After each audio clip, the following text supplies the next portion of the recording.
Hello, my name is Teresita Blanco, the Artsy Sister, and today I wanted to show you this fun Legend of Zelda well, not comic book, it's a manga, like a Japanese manga. That's why I'm holding the book from the back end, because you're in a Japanese manga, you just read it from this side, from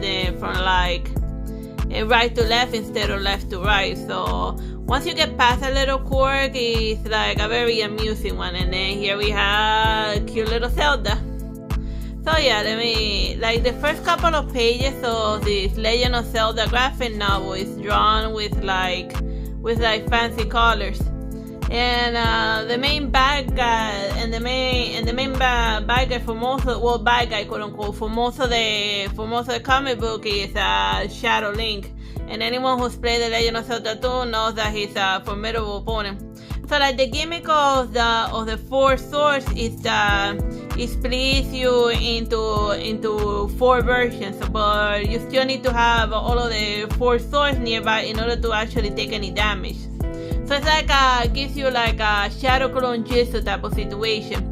But in this manga, the way that they went about it is that they gave each of the Zeldas their own. Yes, they have the same memories as the main Zelda, but they can also act independently from one another. And since the Zelda from the four swords, they made him like an arrogant jerk. They made he's his own worst enemy half the time.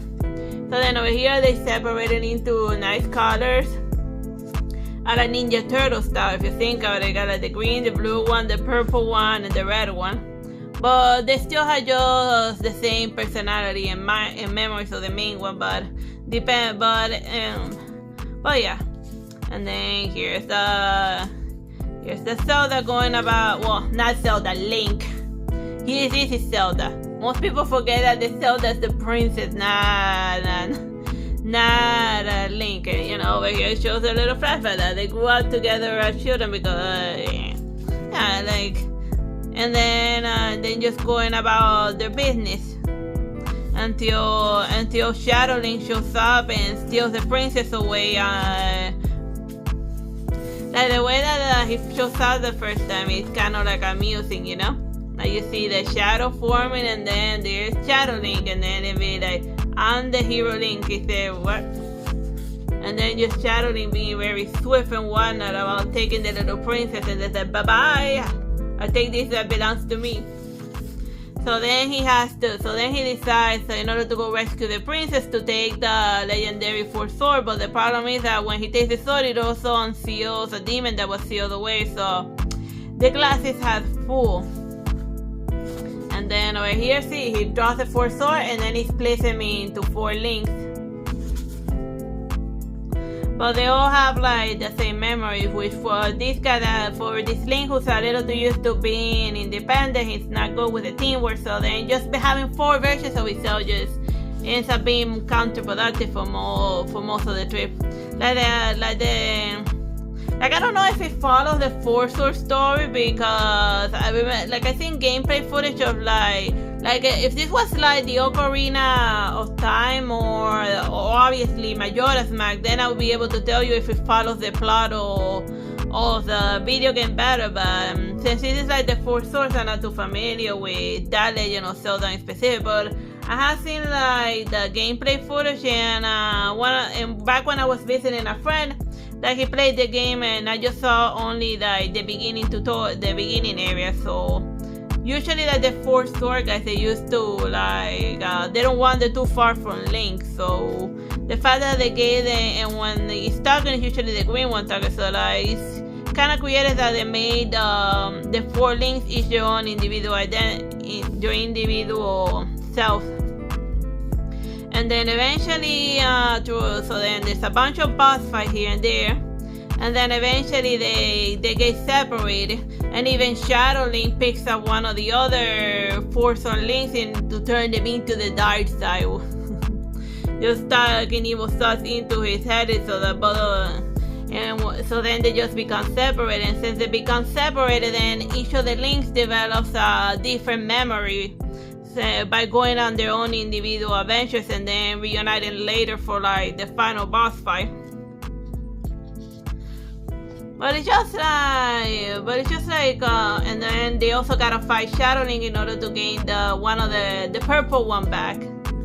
Yeah, this purple one is the one that goes off with Shadow Link. But yeah, the main thing that shines in this one is the fighting. Let's see like another fun boss fight. Let's see, close to the end. Oh yeah, when he fights this knight, his father, cause of course he has to fight his father being controlled. And then you saw a bunch of cool little panels. And then and so I don't know why it's and Zelda being like a damsel in distress for most of the comic book. And oh yeah, let me see another fun one. Oh yeah, the creepy dog one.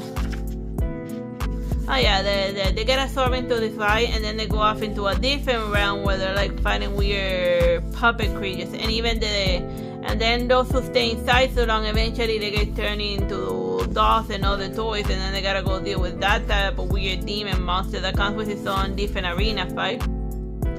Oh yeah, here's the creepy, when the creepy doll starts stalking. Let's play. That's a very hilarious type of horror movie scene that they added into the mix. But yeah, it just has very nice drawing and animation. A special place where only kids can go and play forever and ever. And then she gets absorbed into the doll, and then he has to go and rescue her. But yeah, this is basically the Legend of Zelda: The Four Swords, and of course at the end, obviously, Ganon has to show up for like the big boss fight, cause of course in all of the Legend of Zelda, except for in most of the Legend of Zelda, the main final boss is usually Ganon. Or except in Majora's Mask, which was the Skull Kid, I think it was called. I haven't played that game in a while, mostly because I have like bad memories of like the moon falling over and hitting me in the head over and over again. But yeah, that's basically the Legend of Zelda in a nutshell. I hope you find this review of this comic book based on a video game amusing. Well, not comic book, manga amusing. Bye bye and God bless.